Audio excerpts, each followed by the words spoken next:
avait un super job, puis il l'a lâché dernièrement parce que depuis quelques temps, il a commencé le spectacle en quelque sorte, et c'est quelqu'un qui avait envie d'exploser. Et je l'ai emmené en Algérie avec moi, donc c'est ma plus grande blague de ma carrière, c'est ce mec. C'est un frérot haïtien, et le deuxième sketch qu'il a fait de sa vie, il a joué à Alger devant 1000 personnes.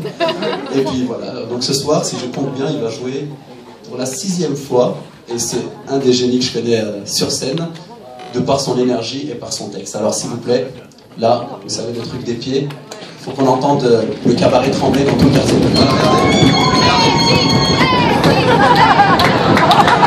Un maximum de bordelos, s'il vous plaît. Pour Réginald Deslieux.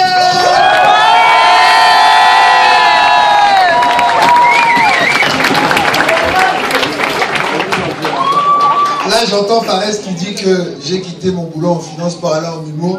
J'imagine ma mère qui dit j'espère qu'il va se planter, il va retourner travailler. À mes premiers spectacles, tous mes amis africains étaient là. Pour celui-là, ils m'ont dit Régis, vraiment 25 $ là, c'est beaucoup, hein. C'est tout un budget par mois. Alors à ceux qui se sont déplacés, bon merci. Aux autres, bon, bonne chance pour vous. Ça fait 10 ans que je suis au Québec et récemment, je pensais à ma première année ici. Et vous savez, moi, je viens du Bénin. En Afrique, tous ceux dans la géographie handicapée, là. Et comment vous décrire l'Afrique? Vous connaissez Tintin au Congo? Non, c'est pas ça. Hein. Je suis tombé amoureux du Québec la première fois que je suis arrivé à l'aéroport de Montréal. Et étant de nouveau immigrants, on devait rencontrer un agent d'immigration. Au début, je ne savais pas si c'était du français ou de l'anglais. Mais quand j'ai réalisé que c'était du français, j'ai eu un sourire de soulagement. Je me suis senti bien. Parce que j'ai réalisé, malgré les fautes, à la seconde, il était épanoui. Enfin, je suis libre de parler comme je veux. Parce que de là où je viens, il y a une obsession du français impeccable. Tu dois bien parler français. Parce que quand tu fais des fautes, tout le monde te corrige, tout le monde se moque de toi. Aucune liberté d'expression. Parce que la qualité du français, en fait, elle est liée au statut social. Donc généralement, tu parles un bon français, si tu es bien éduqué, si tu es riche. Moi, je n'avais pas beaucoup d'amis. Tout le monde se moquait de moi. Le racisme linguistique est très difficile. Mais au Québec, c'est fini tout ça. Je me sens accepté. Et ici, il y a une égalité de la langue qui me fascine. Un député fait autant de fautes qu'un déneigeur. Et ça dérange personne, c'est magnifique. À l'Assemblée nationale, je m'inspire pour mes sketchs d'humour. Hein. Mais par contre, ce qui m'impressionne ici, mais c'est un groupe de personnes qui ont un français impeccable. Les itinérants. Non seulement ils parlent bien français, mais ils parlent plusieurs langues. Un jour, il me dit, vous avez de l'argent? Je dis, moi, pas comprendre. Il me parle en anglais, j'ai dit no English. Il me parle en espagnol, no espagnol. Là, il me regarde, il me dit, tu sais que tu parles en créole aussi? J'ai dit, mon gars, tiens, 5 $. Mais à part la liberté de la langue, ma première année, ce qui m'a vraiment marqué, c'est le statut social des chiens au Québec. Parce que de là où je viens, les chiens, ils n'ont pas autant de chance. En fait, les chiens sont juste traités comme des chiens chez nous. Mais ici, j'ai réalisé que c'était différent. Les chiens, ils reçoivent une éducation impressionnante. Un chien ici, tu lui dis, assieds-toi, il s'assied. Couche-toi, il se couche. Donne la patte, il donne la patte. Tu as déjà dit à un chien africain de s'asseoir? Il te regarde comme ça, il dit, c'est comme un bâtard là, Dieu que m'asseoir. Donne-moi à manger, assieds-toi toi-même, imbécile là. En plus, ici, les chiens sont les maîtres. Parce que quand un chien fait caca, tu dois ramasser. Moi, je vois les chiens qui se promènent. Il est là, et puis il va dans un coin caché, puis... Et puis après, il regarde son maître comme ça. Pour que le maître... Va dire à un Africain de ramasser le caca de son chien. Il va te dire, je ramasse pas mon caca, je vais ramasser pour un chien. Ça va pas ou quoi? Et les chiens sont aussi traités comme des êtres humains. Ici, les chiens, on les caresse. Bisous, bisous. J'avais jamais vu un Africain faire un bisou à son chien. Mais depuis qu'Obama est président, il envoie plein d'air. Que les gars caressent le chien, racontent leurs histoires. Moi, je plains les chiens qui vivent avec des dépressifs. Moi, j'ai déjà vu des chiens dans la rue, ils déprimaient. Hein. Mais, solution à tout, ils ont créé des psychologues pour chiens. Vous imaginez les séances entre un psychologue et son chien, on dit souvent, il faut que tu te mettes dans la peau de la personne que tu consultes. Ça doit être très drôle à voir.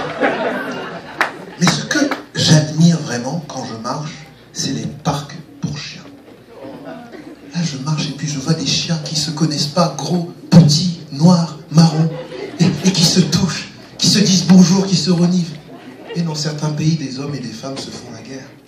Il faudrait prendre une vidéo de chiens dans les parcs et leur envoyer ça.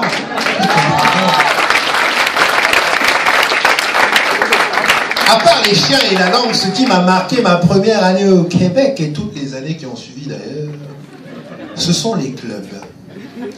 Pas seulement parce qu'il y en avait beaucoup, mais c'est surtout la difficulté que des amis et moi avions pour rentrer. Parce que de là où je viens, on se faisait jamais recaler en boîte. Mais si j'ai compris ce que c'était de se faire caler par un bouncer. À chaque fois qu'on était un groupe de noirs, on se faisait caler par un bouncer. Mais nous, ça ne nous dérangeait pas, on trouvait ça amusant. À chaque fois qu'on sortait, c'est comme si on partait en mission. Et le mot d'ordre, c'était le groupe qui réussit à rentrer prévient les autres pour qu'ils n'essayent pas. Quota oblige, à partir d'un certain nombre, ils n'acceptent plus. Mais sincèrement, les femmes, vous parlez de discrimination, il n'y a pas d'égalité entre les hommes et les femmes. Mon club, je me sentais discriminé par rapport à vous. Hein. Une fille, ça rentre. 5 filles, ça rentre. 10 filles, ça rentre. 3 hommes, c'est chaud. 3 hommes noirs, c'est brûlant. Jusqu'à j'ai créé une association ANVC. Association des Noirs qui veulent clubber. Ouais. En plus, les bouncers, ils nous sortaient toutes sortes d'excuses. Nous, à l'époque, on était étudiants. Donc, on avait une carte étudiante. Donc, on arrivait avec nos ID, carte étudiante. Non, c'est pas valide. Il faut le passeport. Mon gars, c'est un autre pays, ta boîte ou quoi? Il faut un visa aussi, tu es agent d'immigration. Est-ce que tu sais ce que représente un passeport pour un immigrant? Ou bien une fois, ils ont dit à un ami, ah, ta coupe de cheveux, ça va pas. Il avait un afro. La coupe la plus black du monde. Mais vous savez, les bouncers, malgré leur stupidité qui est proportionnelle à la taille de leurs muscles, ils faisaient preuve d'une forme de créativité. Quand on était un groupe de 3, ils en laissaient passer 2 et ils bloquaient le 3e. Donc nous, on ne voulait pas laisser nos potes. Moi, à partir d'un moment, dès qu'on passait, j'ai dit, mon gars, ciao, moi je danse, mon négro. Une fois, une amie organisait une soirée dans un club. Et nous, on avait acheté nos tickets en pré-vente. Et là, on arrive sur Crescent. 15 noirs, mon gars. Il y avait une tension dans le line-up. Je sentais les gens tendus. Les voitures s'arrêtaient. Est-ce qu'ils vont y arriver? Tu entendais des klaxons. Go Negroes! Go Negroes! Et puis là, on arrive avec nos tickets en pré-vente et puis on donne ça au bouncer. Non, les tickets sont pas valides. Je dis, mon gars, comment ça c'est pas valide? Et là, ils font appel à l'expression la plus artistique de leur stupidité, la violence. J'ai dit, ok, Guy Lafleur, calme-toi. Je ne vais pas me faire casser la gueule parce que je veux rentrer en boîte. T'imagines, on appelle ma mère, on lui dit on m'a botté pour boîte de nuit. Échec d'éducation. Mais nous, à force de se faire bloquer, on développait des stratégies aussi. Donc si on était 5 noirs, on se séparait et on rentrait un par un à intervalle de 5 blancs. Ou bien,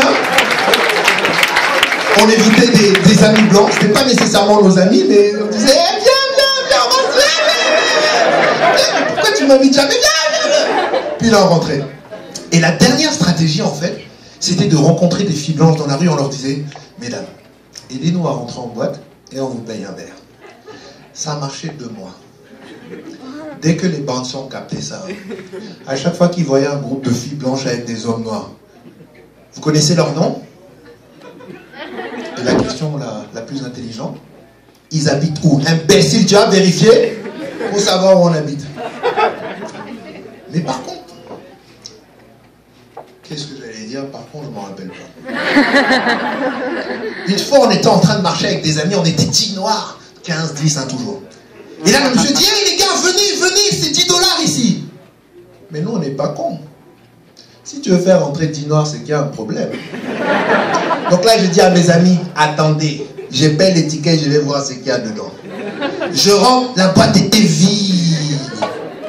Donc comme quoi, dans les situations les plus désespérées, on accepte n'importe qui. Et à 3 h du matin, à Guy Concordia, tous les Africains de Côte-des-Neiges se retrouvaient. Quand tu montais dans le bus, Air Afrique. Mais là, quand tu parlais à un pote, il ne te demandait pas comment avait été ta soirée. Hein. Il te disait où est-ce que tu as pu rentrer. On utilisait ça pour nos dossiers confidentiels pour les prochaines fois. Mais moi, j'avais des amis africains qui réussissaient toujours à rentrer en boîte. Donc, j'ai commencé à sortir avec eux. Et quand ils arrivaient, les bouncers leur disaient bonjour. Jusqu'à me dire, mais le gars l'a dit bonjour.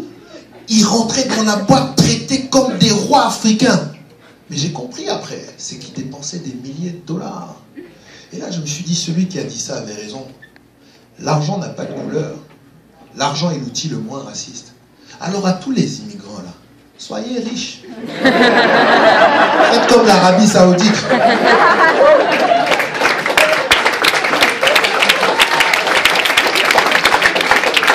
Mais la première fois que je suis rentré en boîte, mon gars, j'étais émerveillé. Il y avait de l'alcool, des shooters, tu te drogues, tu te pètes la gueule, tu bois, tu danses. Et puis à un moment, il y a une Québécoise qui vient me voir, fête d'africaine, concurrence déloyale pour nos sœurs. Elle vient me voir, elle dit, hey, salut mon petit basané, et vous savez danser, vous? J'ai dit, attends seulement, donc on est là, on danse. Un mélange haïtiano-africain. À un moment, je lui lâche le déhanché de l'antillais qui monte aux arbres. Elle m'a embrassé direct. Et là, je dis, mais je comprends pourquoi les bouncers ne veulent pas nous faire entrer, c'est le paradis ici. Et à la fin de la soirée, elle me dit, on va chez vous ou chez nous? J'ai dit, mais comment ça chez nous? Je te connais à peine, tu parles de chez nous. Non, chez nous, ça veut dire chez moi. J'ai dit, mais tes parents, ils sont pas là? Non, je viens avec ma coloc. J'ai dit, mais c'est quoi coloc? Mais une coloc, Asti. Asti toi-même, ouais.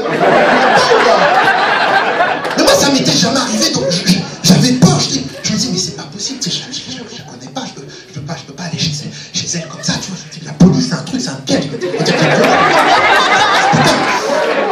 là, je me dis, bon, peut-être que j'ai compris, donc je lui dis, je suis désolé, mais je suis étudiant, j'ai pas d'argent, moi. Elle me dit, Asti, je suis pas une prostituée, je veux pas de ton argent, gratis, je veux pas de ton argent. J'ai dit non, c'est juste que moi, de là où je viens, avant de coucher avec une fille, ça prend des mois. Elle dit c'est plate, j'ai dit c'est très plate même. Là, je pensais déjà au email que j'allais envoyer à tous mes potes africains. Et le Québec, mon gars, aïe, aïe, aïe, aïe. Quand on arrive chez elle, on se travaille professionnellement. À un moment, je lui lance le coup fatal. La virgule du serpent de la jungle. Jusqu'à remercier Dieu. Thanks God, thanks God. Je dis, mais je croyais que tu ne croyais pas en Dieu. Espèce d'athée, tu n'es même pas baptisé. Donc à la fin, après l'effort, le réconfort. Donc moi je me pose sur l'oreiller, je m'apprête à dormir. J'ai dit bonne nuit. Elle dit non, tu peux pas dormir ici, on se connaît pas assez.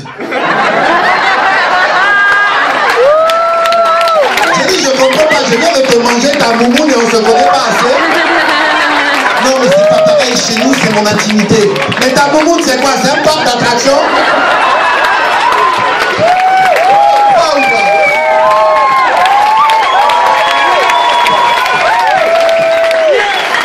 Je suis quand même rentré chez moi et quand je suis rentré, j'ai écrit un email au ministère de l'immigration. De remerciement. J'ai dit, cher ministère, merci de m'avoir accepté au Québec. J'ai rencontré la femme de ma vie. Elle s'appelle Marie-Ève. J'ai pas son numéro, mais je suis sûr qu'elle est amoureuse de moi. Et cela va faire 10 ans que je suis ici et je pense encore à elle. Alors si jamais elle voit ce choix. But ain't no sunshine when she's gone. It's not warm when she's away. But ain't no sunshine when she's gone. She's always gone too long. Anytime she goes away. Under the time when she's gone. Wonder if she's gonna stay. There ain't no sunshine when she's gone. These houses ain't no home. Anytime she goes away.